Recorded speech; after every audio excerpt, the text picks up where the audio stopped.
The Eastern Indiana Conference existed in northeastern Indiana from 1953 to 1975.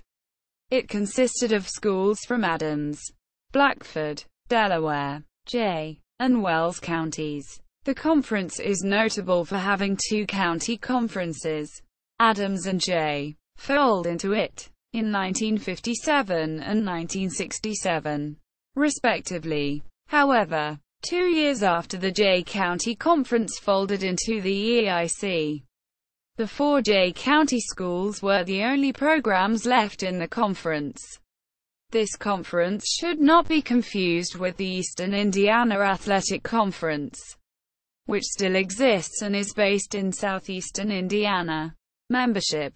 Albany played concurrently in the DCC and ACC from 1953 until the school closed in 1968. Schools played concurrently in the ACC and EIC from date entered until the county conference folded into the EIC in 1957. Schools played concurrently in EIC and JCC until 1967.